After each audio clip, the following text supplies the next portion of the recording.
I used to work closing shifts at a small grocery store on the edge of town, the kind that stayed open late because people always forgot something and didn't want to admit it.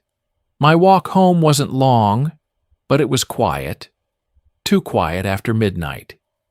So I learned to keep my headphones in without playing anything. It made strangers think I couldn't hear them, and it made me feel less alone even though it did the opposite.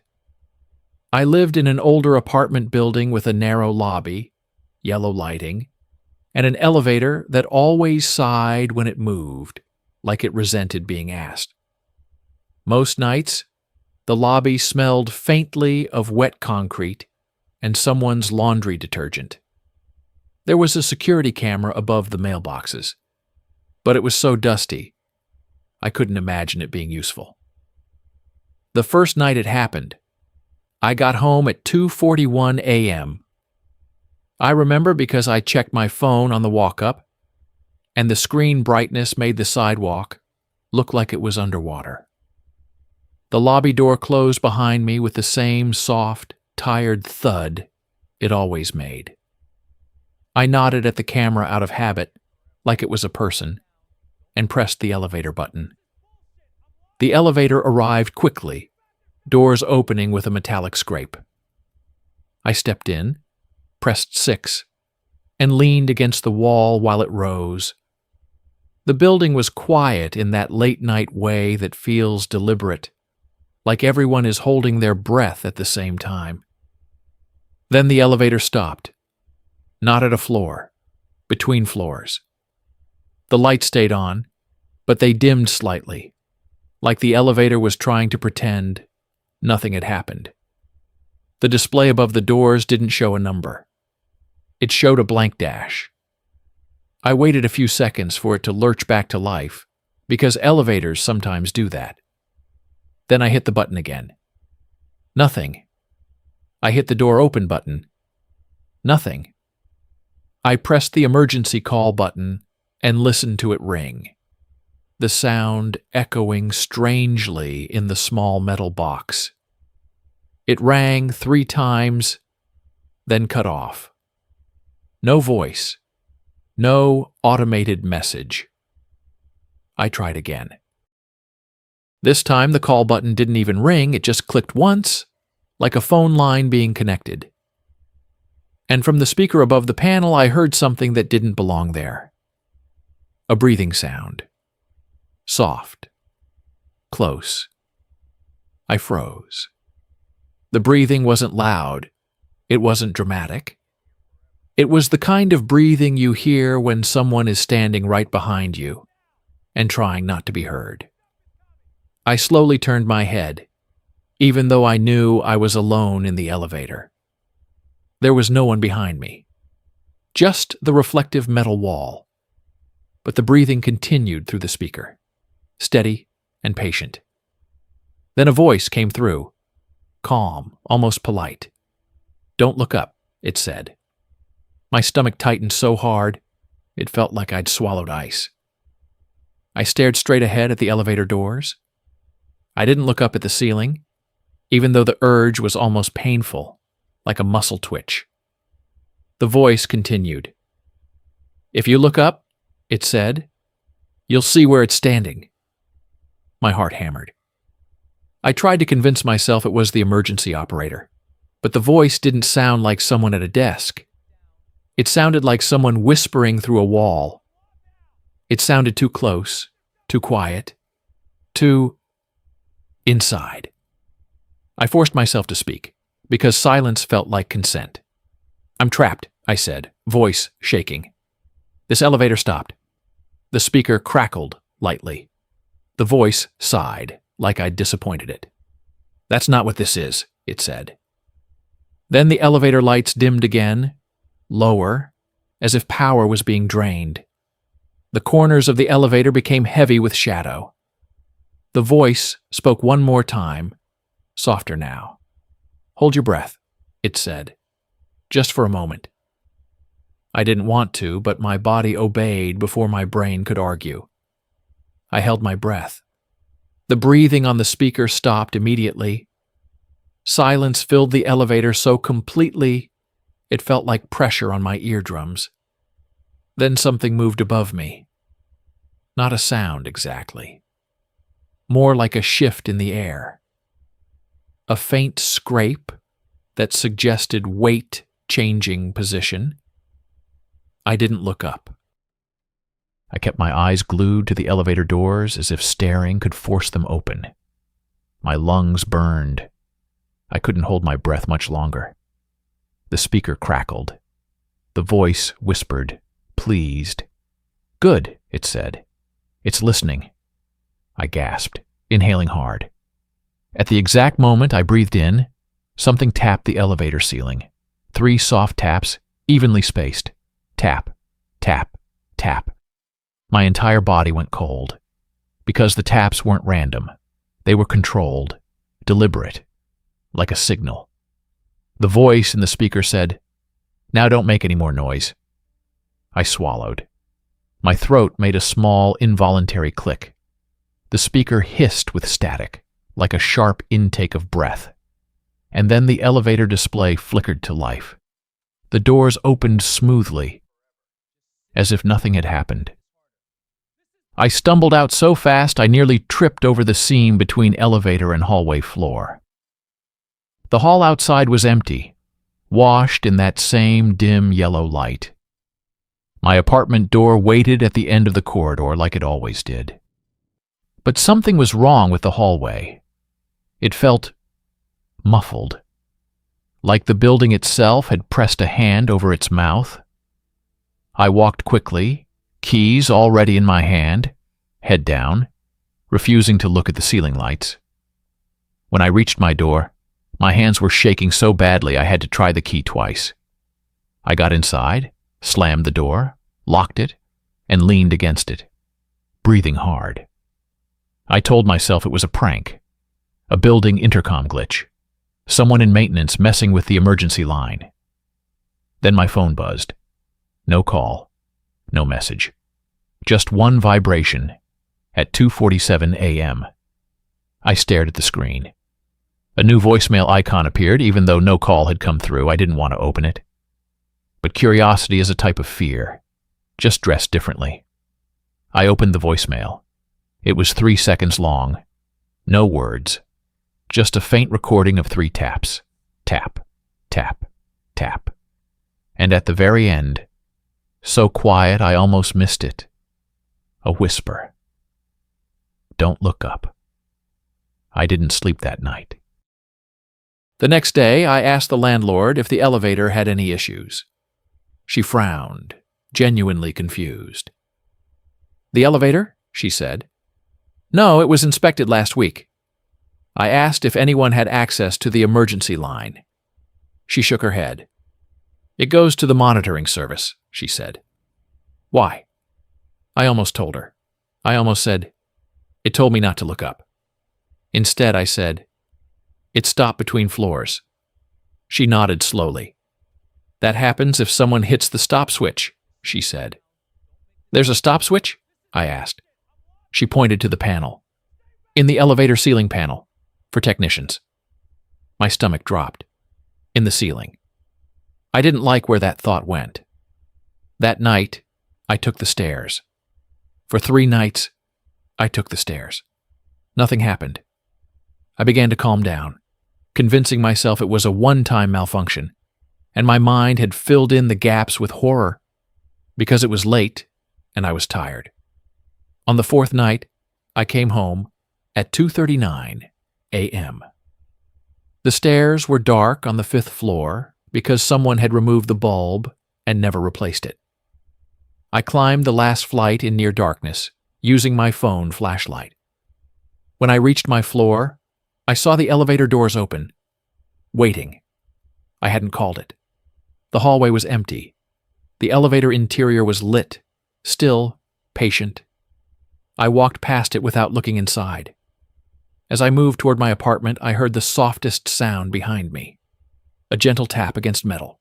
Tap, tap, tap. My skin prickled. I didn't turn around. I went straight to my door, keys shaking again, and got inside. The moment I closed the door, my ceiling above the hallway, inside my apartment, made a sound like a slow creak. Then, directly above my living room, something tapped. Tap, tap, tap. Same spacing, same calm rhythm. Like the elevator had followed me home through the building's bones. I stood in the middle of my living room, staring up at the ceiling without lifting my eyes all the way. Just enough to see the shape of the light fixture. And that's when I realized I had never actually proven something was in the elevator. I had only been told it was there. A voice, through a speaker, told me not to look up. A whisper told me I'd see where it was standing. And my imagination had filled in the shape. Maybe that was the whole point. Because now, every time I entered a room, my first instinct was to think about the ceiling. To picture a space above me where something could stand. To make room for it in my head. I moved out 2 weeks later. I didn't tell anyone the full reason, because I didn't want to give the story more weight than it already had. But even now, in buildings with newer elevators and bright, clean hallways, I avoid looking at the ceiling. Because I learned something at 3 a.m. that I can't unlearn. If something wants a place to stand, it doesn't always need a body. Sometimes it only needs you to imagine the space. Story 2. The wrong house. Texts. I didn't think much about my phone number until I started receiving messages meant for someone else. At first, it was normal stuff. Delivery updates. On my way. Outside. Messages with addresses that weren't mine. I replied once. Wrong number. They apologized. That should have been the end. But then it started happening only at night. Always after midnight, usually between 1:30 and 3:30 a.m. Short messages, no greeting, no context, just instructions. Don't turn on the kitchen light. Stay in your room. Do not answer the door if you hear knocking. I blocked the number the first time I got one like that. The next night, the texts came from a different number. Same tone, same clipped wording. Wrong house. Lights are on. I sat up in bed, heart pounding, and stared at the text. My blinds were closed. My room was dark. My kitchen light was off, because I hadn't gotten up. I checked my living room. Dark. Quiet. Normal. I told myself it was someone playing a prank with random, scary texts, because it was fun to bother strangers. Then, another message arrived. Stop moving. My stomach dropped, because I had just shifted in bed. I didn't reply. A third message. We can see the screen. I turned my phone face down so fast it felt like slapping something alive. I lay perfectly still in the dark, trying not to breathe loudly. Minutes passed. Then my phone buzzed again. Good. I felt sick. The next day, I showed my friend at work. He laughed, but his laugh was forced, like he wanted it to be funny so it wouldn't be scary. Block them, he said. I did, I said. He shrugged. New number. Change yours. I told myself I'd do it if it continued. That night, I turned off all notifications and tried to ignore it. At 2:11 a.m., my phone vibrated anyway. I told myself it could vibrate without a notification, maybe. But when I checked, there was a photo message. No text, just an image. A grainy, low-light photo of a hallway. A hallway that looked exactly like mine. Same cheap carpet. Same slight stain near the baseboard. Same framed picture on the wall. My stomach turned cold. The photo was taken from the far end of the hallway, looking toward my bedroom door. My bedroom door was visible in the photo, and in the narrow crack beneath it there was a faint line of light. I looked at my actual bedroom door. The crack under it was dark because my bedroom light was off. Yet the photo showed light. I stared at it until my eyes hurt, trying to decide if it was my hallway or just a similar one. Then another photo arrived. Same hallway, closer, taken a few steps forward, as if the photographer had walked toward my door. My hands shook. I got out of bed and stepped quietly into the hallway. Dark, silent, empty. No one standing there, no camera, no movement. I went back into my room and locked the door, even though it was an interior door, and locking it felt childish. My phone buzzed again. A message. You checked. That's fine. Another. Don't check again.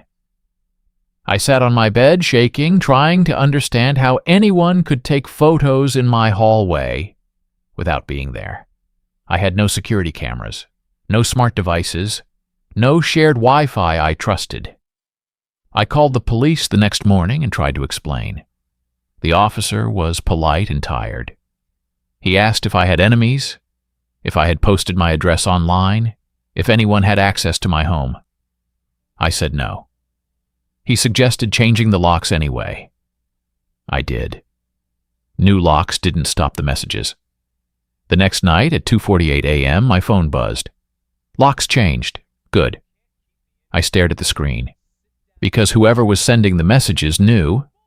They knew I'd changed the locks. They knew details I hadn't told anyone. Then, still the wrong house. A pause. Or maybe it isn't. I didn't sleep that night. I stayed awake with my lights on, staring at my front door, listening for any sound. At 3:12 a.m., my phone buzzed again. Don't make noise, not tonight. I swallowed. I typed a reply before I could stop myself. Who are you? The message delivered. Then I watched the screen for the typing bubbles, expecting an answer. Instead, I got a photo. My living room, taken from inside my apartment, from an angle behind my couch. It showed me sitting on the couch holding my phone, the screen glow lighting my face. The timestamp in the corner read 3:12 a.m. That was now. I snapped my head around. There was nothing behind my couch but a wall. I ran into the corner and searched it, hands shaking, as if I might find a person folded into impossible space. Nothing. My phone buzzed again. Don't turn around too fast. Another. You blur the frames. I felt my stomach drop. Frames. As if my life was being recorded. As if someone was watching me through a series of still images rather than real-time sight. Then the message that changed everything arrived. We're here for the person who used to live there. My breath caught. I stared at the words. A new message followed immediately. They said you would answer. I felt cold sweat on my palms. I typed again, trembling. I don't know who that is. The reply came fast. That's why we call it the wrong house. Then, because the house remembers the right one. I didn't understand. But that night, around 3:30, I heard a sound in my hallway. Not footsteps, not a knock, a soft tap, tap, tap, tap, 3 taps, evenly spaced, like someone tapping on drywall. The same rhythm as the messages, the same calm. I held my breath. My phone buzzed with one final text. Do not answer sounds. Then the messages stopped. No more texts for 3 days. I started to breathe again. On the 4th night, I got a call from an unknown number at 2:59 a.m. I didn't answer. It went to voicemail. A new voicemail appeared instantly. I didn't want to open it, but my hands did it anyway. The voicemail was 5 seconds long. No words. Just 3 taps. Tap, tap, tap. Then a sound like someone exhaling close to the microphone. And then, in a whisper so quiet it felt like it was inside my own head. Wrong house. I moved out the next week. New place. New number. For months, nothing happened. Then, one night, a message arrived on my new phone. From a number I didn't recognize. 2 words. Right house. I deleted it and turned my phone off. But the next morning, when I turned it back on, the message was still there. And beneath it, a new one. We're still looking. I learned something that night that I can't explain without sounding insane. Some messages don't come from people. Some messages come from patterns. And once a pattern learns your number, it doesn't need a sender. Story 3. The street light that learned my window. I never believed in the idea that something could watch you in the way horror stories describe. I believed in crime, in stalkers, in people who do awful things because they're human. But I didn't believe a place could develop a habit. Until the street light outside my bedroom started turning on for me. I lived on the 3rd floor of a building that faced a narrow street. A single street light stood directly across from my window, slightly off-center, casting a cone of orange light over the pavement and the building's brick wall. It was annoying, honestly. Even with curtains, the light leaked through. So I bought thicker curtains. The first night with the new curtains, I felt better. The room was darker, more restful. At 3:06 a.m., the street light turned off. I noticed because the room went darker than it had ever been, like someone had cut a cord of light. I sat up confused. Street lights don't just turn off in the middle of the night. They might flicker, sure, but this was a clean shut-off. Then, 10 seconds later, it turned on again. Brighter. And the light hit my window in a more direct way, like the lamp head had rotated slightly. I told myself it was a power fluctuation. The next night, it happened again. 3:06 a.m. off 10 seconds. On. And again, the angle of light felt different, more precise, more concentrated on my window. By the 3rd night, I was waiting for it. When it turned off, at 3:06, I stood by the curtain and watched through the crack. The streetlight went dark. The street below was empty, washed in moonlight. Then the streetlight turned on, and for the briefest moment, I saw movement at the base of the pole. Not a person walking by. A shadow, shifting in place, as if something tall had been standing there, leaning close. I blinked, and it was gone. The streetlight stayed on, but the angle of the light had changed again. It was aimed directly at my window now, like a spotlight. I stepped back, heart pounding. The next night, I taped my curtains shut so no crack of light could leak through. At 3:06, the light turned off. At 3:06:10, it turned on again. This time, the light was aimed at the exact spot where my face would be if I stood at the window, as if it had measured, as if it had learned. I felt ridiculous being afraid of a streetlight, so I did the rational thing. I recorded it. I set my phone on a tripod facing the window and started filming around 2:50 a.m. At 3:06, the streetlight went off. At 3:06:10, it went on again. But when I checked the footage, the streetlight never went off. In the video, the streetlight stayed on the entire time, steady and normal. Yet I had watched it go dark with my own eyes. I watched the footage again. Still normal. I filmed again the next night, and again. Each time my eyes saw it turn off and on. Each time the video insisted it never changed.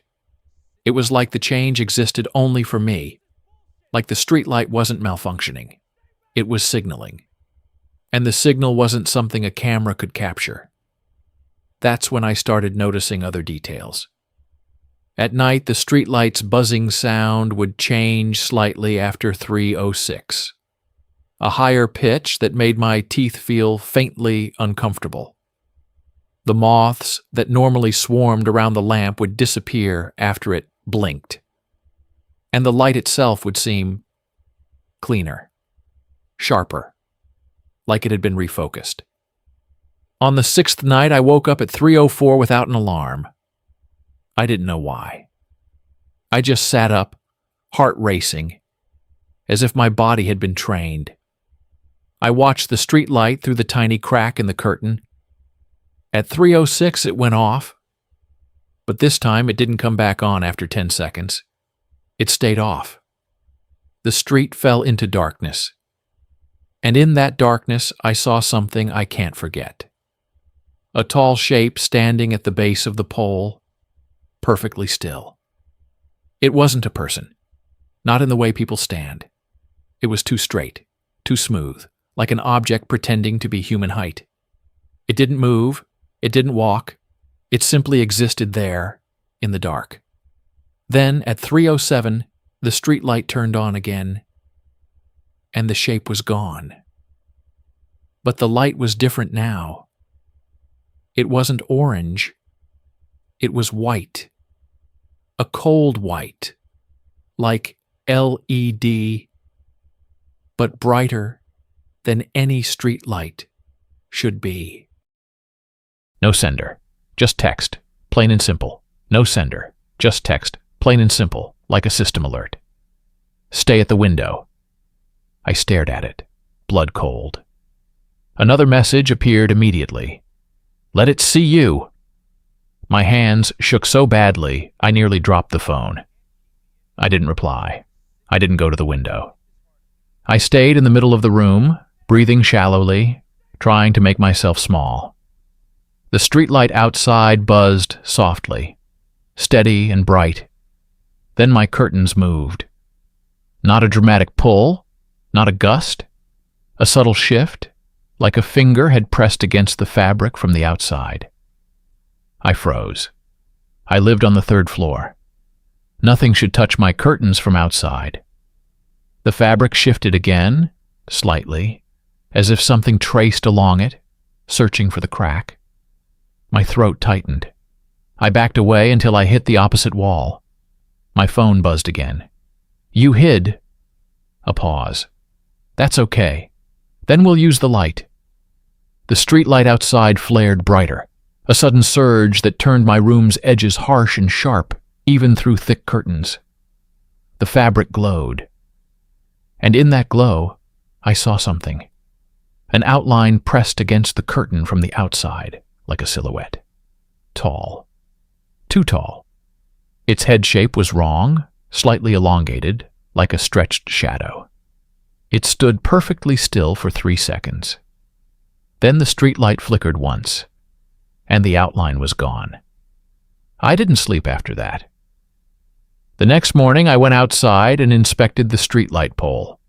It was normal. Bolts, metal, old stickers. No sign anyone had been there.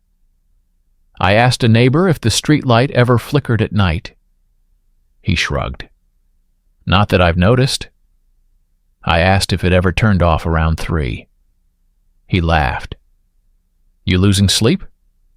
I stopped asking. Because the more I asked, the more I felt like I was giving it attention. That night, I stayed at a friend's place across town. At 3:06 a.m., her living room lamp, plugged in, normal, turned off for 10 seconds, then turned on again. I sat up on her couch, heart slamming. The lamp's light shifted direction slightly, aiming toward the hallway where I was sleeping. My friend slept through it. My phone buzzed, no sender, new window found. I stared at the screen. Another message appeared. We like night. And then, after a pause, like it was waiting for my reaction, come back to yours. I didn't go back. I moved within a month to a different building on a different street, far from that streetlight. For a while, nothing happened. Then I noticed the hallway light in my new building had a motion sensor. At night, it would turn on when someone walked by. One night, at 3:06 a.m., it turned on even though no one was there. Then it turned off. Then on again, angled, so the beam of light spilled beneath my door. 3 times. On, off, on, like a tap. like a knock made of electricity. I sat on my bed in the dark, refusing to look out, because I realized something that made my stomach twist. It didn't need the streetlight. The streetlight was just how it introduced itself. What it really used was any light that could point, any window that could frame, any beam that could look the way eyes look. And if it could get you to stand at the window at the right time, then you weren't just being watched. You were being positioned, framed, learned. I don't sleep near windows anymore. I don't trust streetlights. I don't trust motion sensors. And when a light flickers at night, even for a second, I don't assume its power. I assume its attention. Because some nighttime horror stories shouldn't exist. But they do. And the worst part isn't that they happen. It's that once they happen to you, you start noticing how many things in the dark are built to watch. I'm not claiming these are paranormal. I'm not even claiming there's a clean explanation. What I am saying is that all three stories happened at night, in normal places, to normal people, under conditions where the human brain should be able to make sense of what it's seeing and hearing. And yet, in each case, something occurred that didn't fit the rules. Not the rules of ghost stories, the rules of ordinary life, the kind of events that leave you with a new habit you can't shake, like checking a lock twice, or keeping a light on, or listening harder than you should to the silence in your own home. These are three true nighttime horror stories that shouldn't exist. The first one happened in an apartment building that looks harmless in daylight. Beige paint, cheap carpet, a lobby that smells like cleaning chemicals and old mail. If you passed it on the street, you'd never think it could hold anything worse than a rude neighbor. That's part of why it worked. The person it happened to, someone I knew through a friend, was the kind of quiet, routine-driven tenant who didn't throw parties, didn't invite strangers, didn't do anything that would bring drama to his door. He lived alone and liked it that way. His building had a basic security system. A lobby door you needed a fob for, a front entrance camera pointed at the mailboxes, and an elevator that required you to press your floor. Nothing fancy, but it made people feel protected. The kind of protection you stop thinking about, which is the worst kind, because when something breaks it, you realize how much you relied on it without noticing. He first sensed something was wrong because of a sound that didn't fit the building's rhythm. At night, buildings have patterns, pipes settle, elevators hum occasionally, someone's TV leaks through a wall. You learn what belongs. He woke up around 2:40 a.m. because he heard the elevator stop on his floor. Not unusual. But then he heard it stop again, like it had arrived twice. There was a pause, and then the hallway outside his door went quiet in a way he described later as too careful. He said it felt like someone was holding their breath outside. He sat up in bed and listened. No footsteps, no keys, no door opening, just stillness. Then he heard the softest scrape near his doormat, like someone shifting their weight. He didn't look through the peephole. He didn't call out. He just stayed silent and listened for the next sound that would tell him what this was. That's when the knock came. It wasn't a bang. It wasn't urgent. It was 3 taps, measured, evenly spaced, tap, tap, tap, like a person trying to seem polite. He later told me that what scared him most wasn't the knock. It was the timing. It landed exactly at 2:47 a.m. because he checked his phone immediately after, and the lock screen burned the time into his memory. He didn't answer. He waited. After a full minute, The knock came again. Same rhythm, same spacing, like the person outside was following instructions. Tap, tap, tap. No voice, no maintenance, no delivery. Just the knock repeated like a signal. He didn't open the door. He did what most people do when fear starts to feel embarrassing. He looked for a rational step. He opened the building's security camera app on his phone. The lobby camera feed loaded slowly, grainy, and slightly delayed. He scrolled back to recorded clips. He expected to see a hooded stranger slip inside behind someone else, or a neighbor acting weird. Instead, the footage showed the lobby door opening at 2:39 a.m. A person walked in. Not running, not sneaking, walking normally, like they belonged there. The camera caught their face in the clearest frame, and he felt his stomach drop because he recognized the face instantly. It was him. Same haircut. Same jacket he wore earlier that evening. Same posture. The only difference was the expression. Blank, neutral, like a person in a hurry who isn't thinking about how they look. The footage showed him walk to the elevator, press the button, wait without fidgeting, then step inside. Then the footage cut to the hallway camera outside the elevator on his floor. Another angle that should have shown the elevator doors opening. Except the hallway camera clip was corrupted. It loaded as a frozen frame. An empty hallway, his apartment door visible at the end. Still. The timestamp kept advancing, but the image didn't move. It was like the camera had captured time but not motion. The audio, however, played. He turned it up. He listened. At first, it was just the building's normal hum. Then faintly, he heard the elevator doors open. He heard soft footsteps on carpet. He heard someone stop near his door. Then 3 taps. The exact knock he was hearing live outside his door was in the camera audio. But the camera image remained frozen. No figure. No movement. Just empty hallway with his door at the end. Like whatever was there could create sound but not appear on video. Or like the camera couldn't render it. Or like the camera didn't want to. He sat in bed staring at his phone screen and the peephole like they were 2 competing realities. Then, to make it worse, the knocking stopped. Complete silence. And then he heard his own voice outside his door. Not muffled, not distant. Close to the wood, as if someone's mouth was inches from the crack. Calm voice. His voice. He said his own name softly, like a question. Then he said, "Open up. It's me." He froze. His throat tightened. He said later that his brain tried to solve it instantly. Maybe someone was playing audio through a speaker.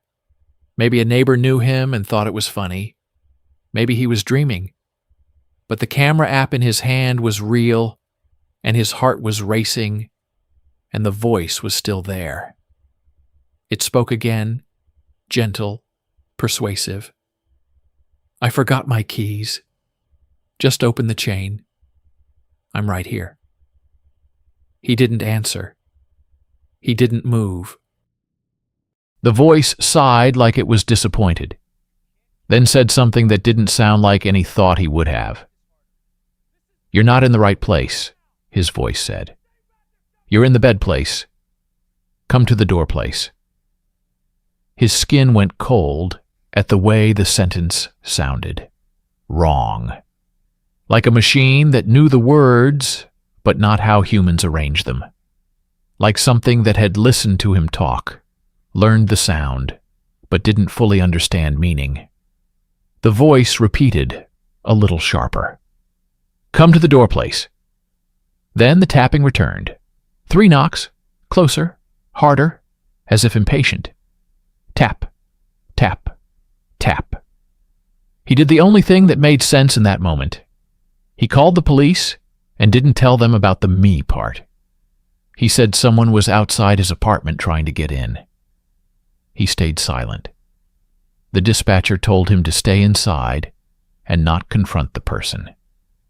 He waited, shaking, while the knock continued every couple of minutes in the same steady rhythm. When the police arrived, they walked the hallway. They knocked on his door and announced themselves. He opened the door with the chain still on and saw 2 officers standing there, flashlight beams cutting through the corridor. Behind them, the hallway was empty. No neighbor, no stranger, no one matching his shape. The officers asked if he saw the person. He said no. They asked if anyone else had keys. He said no. They checked the stairwell. Empty. They checked the elevator. Empty. They checked the lobby footage with him, and the older officer frowned when the him figure appeared on camera. He asked if it was an old clip. The timestamp proved it wasn't. The officers did what officers do when the facts don't add up. They suggested a neighbor who looked similar, a camera glitch, maybe someone spoofed the footage. They suggested he change his password and secure his account. One officer quietly asked if he had been drinking. He hadn't. They took a report. They left. And for an hour, the apartment returned to normal. He tried to sleep. Then, at 4:12 a.m., his phone buzzed with an alert from the security system. Lobby door opened. He opened the live feed. The lobby was empty. The door was closed. But the event log showed it as opened. Then the hallway camera clip appeared. Still frozen frame, timestamp running, audio playing. He turned the audio up. He heard the elevator. He heard footsteps. He heard the 3 taps. And then he heard his own voice again. But this time it wasn't trying to convince. It sounded satisfied. Good, his voice whispered through the camera audio. Now you know what you look like when you're not there. He moved out within a week. He lost his deposit. He didn't care. He told me he still can't watch security footage without feeling nauseous because he doesn't trust what a camera shows anymore. He doesn't trust that proof is proof. He said the worst part is that he never learned who was outside his door. He learned something else, something that shouldn't be possible, that a person can be seen entering a building as you, knocking at your door as you, speaking in your voice, while you're inside, watching it happen. And nobody else has to see it for it to be real to you. The second story happened in a place where people think danger is impossible. A suburban neighborhood with quiet streets and yards and porch lights that stay on all night. The person who told me this story was a woman named Alina, who worked late shifts and got home after midnight regularly. She had a habit of checking her locks, turning on her porch light, and putting her phone on the charger near the bed. She didn't think of herself as paranoid. She thought of herself as prepared, which again is why this worked. Preparation gives you routines, and routines can be studied. It started with her dog. Not barking, listening. Her dog was a calm, older golden retriever that barely reacted to doorbells anymore.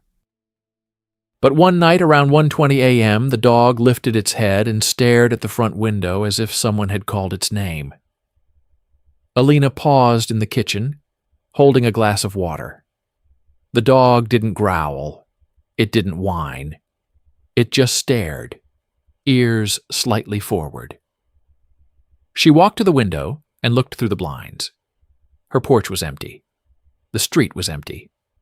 The porch light cast a clean circle on the steps. No shadows moved. She told herself it was a raccoon, a cat, a sound from the street. She went to bed. At 2:06 a.m., she woke up to the sound of her own phone vibrating. Not ringing, vibrating.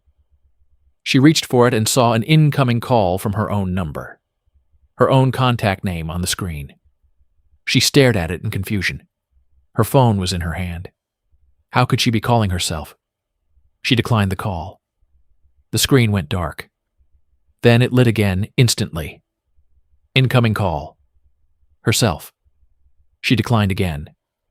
It called again. She watched the screen, heart beginning to race, and realized something subtle. The phone wasn't showing her number exactly.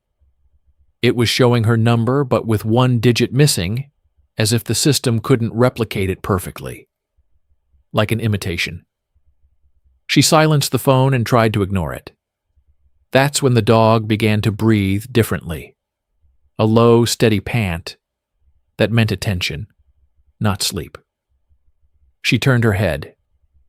The dog was sitting upright at the foot of the bed, staring at the bedroom door. Alina didn't get up. She whispered the dog's name. The dog didn't look at her. Then came a sound from the hallway outside her bedroom. Not footsteps.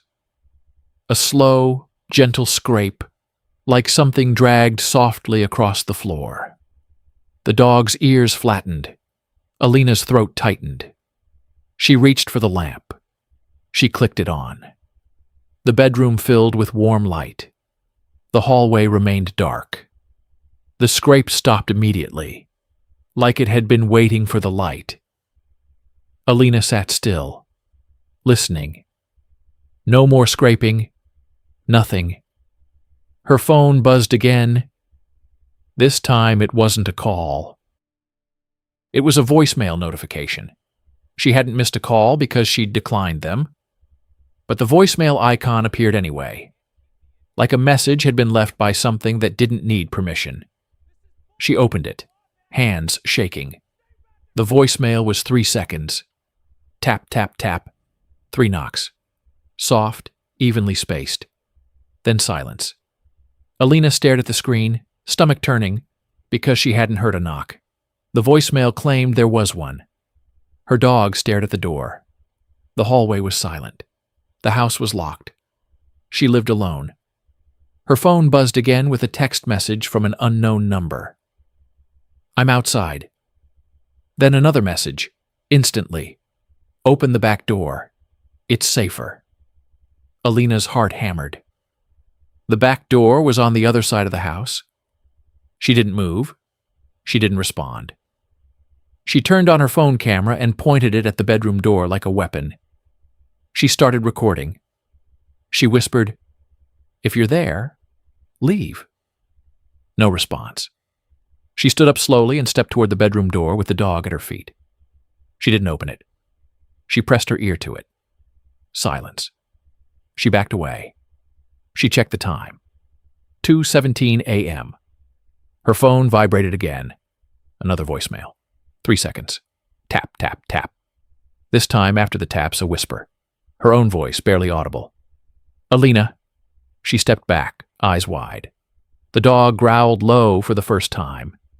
Then the bedroom door handle moved. Not rattled, not forced. Moved gently, like someone testing if it would turn. Alina's breath caught. The dog barked once, sharp and loud, and the handle stopped. Then, from the other side of the door, she heard her own voice again.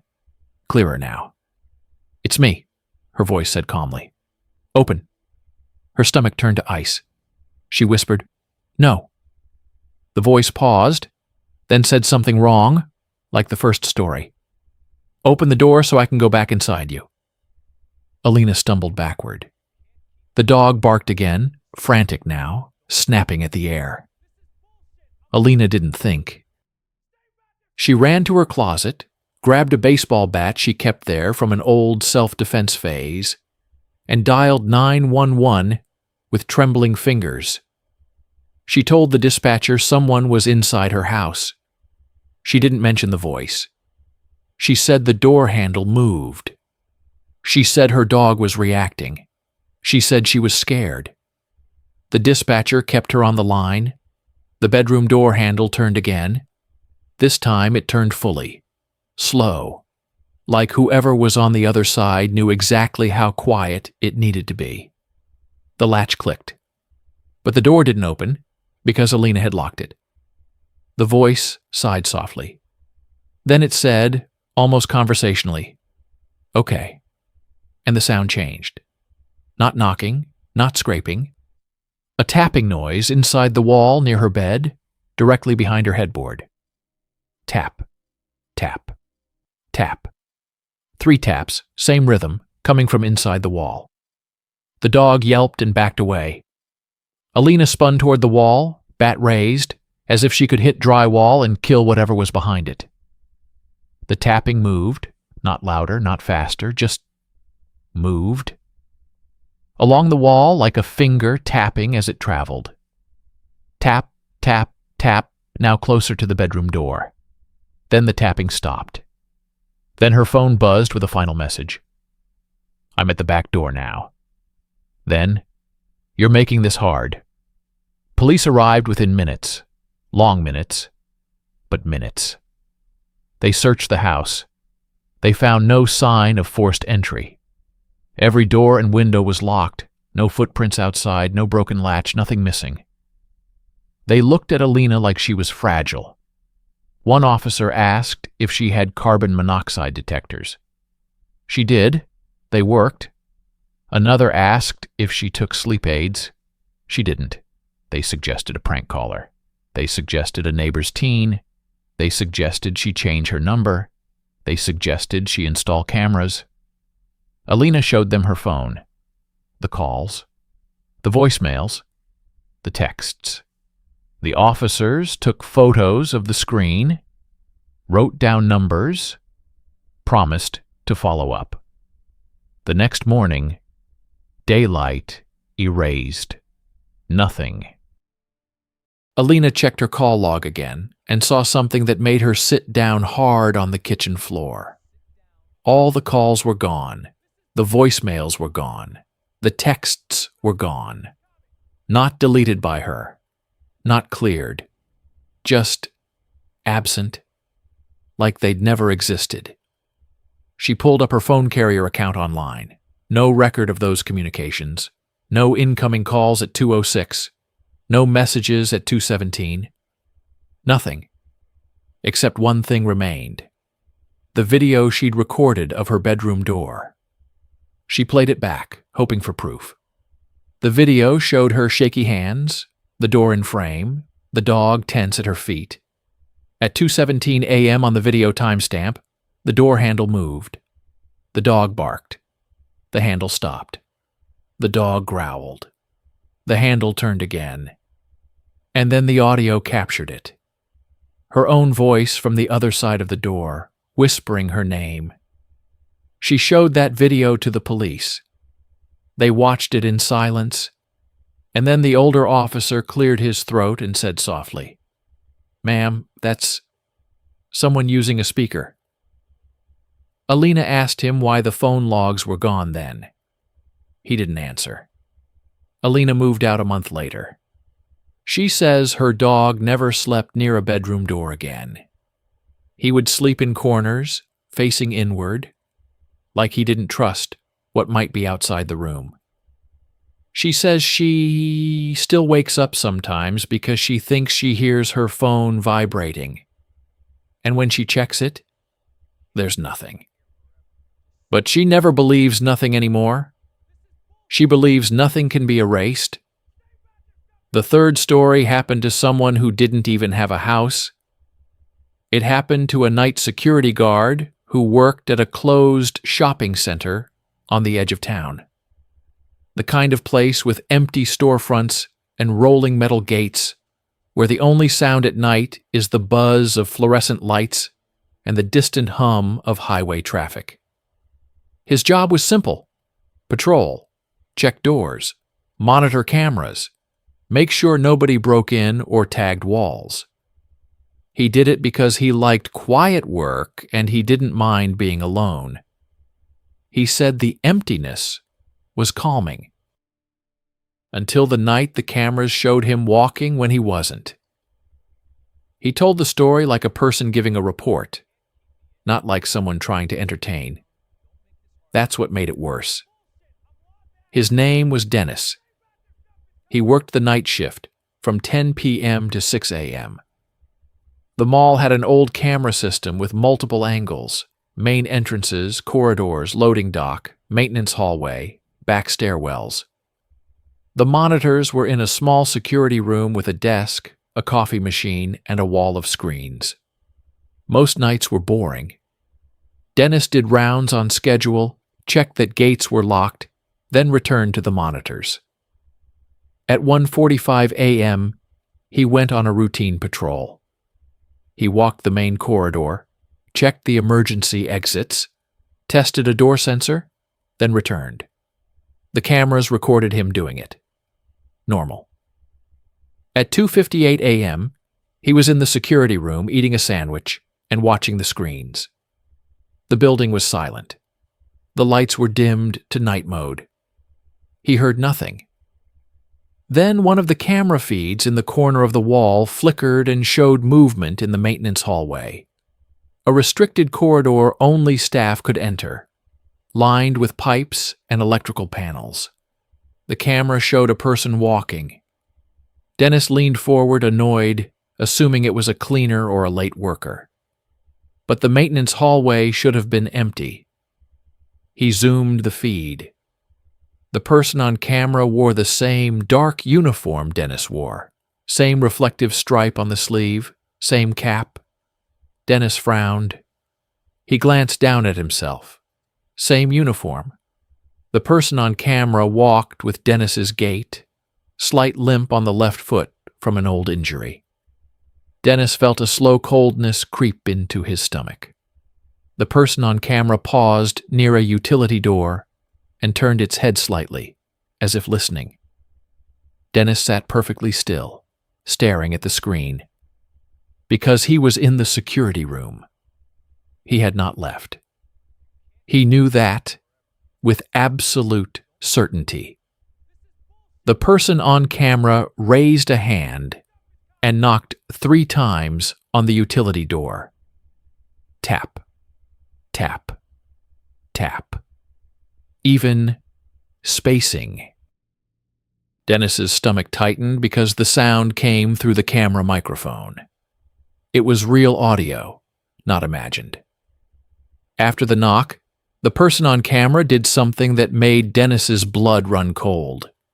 It looked directly at the camera. Not vaguely, not accidentally, directly into the lens. And then, with Dennis's face still not fully visible because of the cap shadow, it lifted its hand and waved. A small, calm wave like a co-worker greeting you. Then the feed glitched. For 1 second, the figure's face became clear. It was Dennis. Not similar. Him.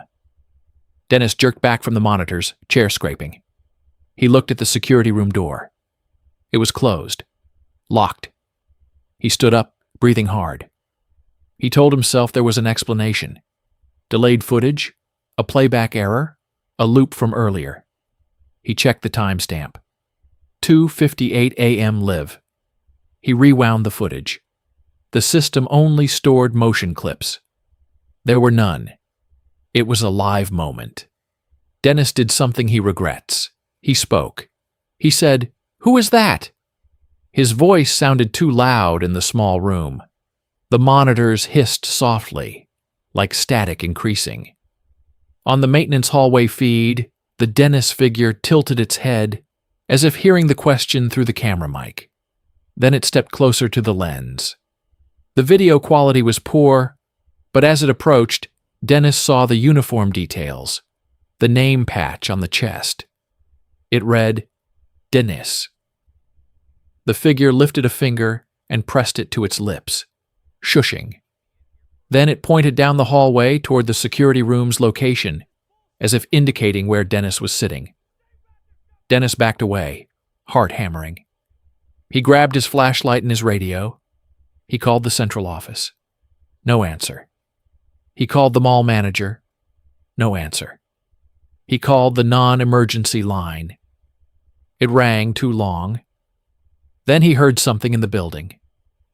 Footsteps. Not from the maintenance hallway, but from somewhere closer. From the corridor outside the security room. Slow steps. Unhurried. Dennis froze. He looked at the security room door. The footsteps stopped right outside. On the monitors, the Dennis figure stopped moving too, as if synced. Then the security room door handle moved. Not rattled. Turned slowly. Dennis swallowed. Flashlight beam shaking on the wall. He didn't call out. He didn't open the door. He stood back, heart pounding. The handle turned fully. The latch clicked, but the door didn't open because it was locked. Silence. Then a voice came through Dennis's radio. Not central dispatch. Not a normal voice. Dennis's voice. Soft, calm, too close to the microphone. "Let me in," his voice said. Dennis's blood turned to ice. He stared at the radio in his hand, like it had become a mouth. The voice continued, still his. "It's cold out here," it said. "I did the round. Let me in." Dennis tightened his grip. He didn't respond. The voice sighed. Then it said, in that same wrong phrasing again, like a thing that understood language from the outside. "You're in the safe room," it said. "I'm in the walking room." Dennis's throat tightened. He felt trapped by the absurdity of it. The radio crackled. Then 3 taps sounded. Tap, tap, tap. This time, not on the door. On the metal filing cabinet behind Dennis, close enough that he felt the vibration. He spun, flashlight beam snapping to the cabinet. Nothing. The taps came again, from inside the wall near the monitors. Tap, tap, tap. Dennis's breathing turned shallow. He stared at the monitors. The maintenance hallway feed showed the figure walking again, moving toward a door labeled Security Access. That door was 2 corridors away from Dennis. Dennis knew it existed. It led to the back of the security room. He had never used it at night. On the monitor, the figure approached that door. Dennis's heart hammered so hard it hurt. He ran to the security room back wall and found the security access door. He shoved a chair under the handle, then another chair. He pressed his shoulder against it, like he could outmuscle whatever was on the other side. The radio in his hand whispered again. "Good," his voice said. "Now you're in position." Dennis's stomach dropped. Because it wasn't trying to get in, it was trying to place him somewhere, to put him where it wanted him. The monitors flickered. The maintenance hallway camera went black. Then it returned, now showing the security room interior. Dennis saw himself on the monitor. Standing at the back door, shoulder pressed against it, flashlight in hand, radio clutched. The camera angle was from inside the security room. Impossible, because the only cameras were outside. Dennis stared at the screen, unable to process it. Then, in the monitor image, he saw something behind himself. A shadow in the corner, near the coffee machine. A shape that was too dark to be a person, but too shaped to be nothing. Dennis spun in reality, flashlight beam whipping across the room. Empty corner. No one. He looked back at the monitor. The shadow was still there. It moved slightly, like it leaned. Dennis felt tears prick his eyes from pure nervous overload. The radio whispered one last thing in his voice, satisfied. "You're looking in the wrong direction," it said. Then the overhead lights in the mall went out. Not just in his room, in the whole building. The monitors stayed on, battery backup, showing grainy night vision now. The shadow on the monitor became clearer. It wasn't in the corner. It was behind Dennis, close enough that its outline overlapped his. Dennis stood perfectly still, afraid that movement would make it real. The radio crackled once and fell silent. The tapping started again, but not from one place. All around, like the mall itself, had learned the rhythm. Tap, tap, tap, tap, tap, tap. Dennis didn't wait for the ending. He grabbed his keys and ran. He ran down the corridor to the main entrance, flashlight swinging, breath loud. The mall was dark and echoing, gates like teeth. He reached the main doors and shoved them open, and sprinted into the parking lot, under streetlights that felt like salvation. He didn't go back. He quit the next day. When the manager asked why, Dennis couldn't explain it without sounding insane. So, he said a simpler truth. The cameras are wrong. The manager laughed and said, "Cameras don't lie." Dennis shook his head. "They don't have to," he said. "They just have to show you. These stories don't connect cleanly. Different places, different people, different devices. But there's one pattern that makes my skin crawl when I think about it too long. Each of them involved something watching. Cameras, screens, phones, systems designed to capture reality, and in doing so, making people trust what they saw more than what they felt. Each story also involved the same kind of wrong language, as if whatever was doing it had learned human behavior by observing it, not living it. And each story revolved around that same idea. You don't always have to open a door to let something in. Sometimes you just have to acknowledge it. Sometimes you just have to watch long enough for the watching to become mutual. If you're hearing this at night and a screen turns on by itself, don't do what they did. Don't lean closer. Don't try to get proof. Don't rewind. Don't compare angles. Don't stare until your eyes burn, hoping to make sense of something that doesn't want to make sense. Because the worst part of these stories isn't that something was there. The worst part is that by the time they realized they were being watched, the watching had already learned how to look back.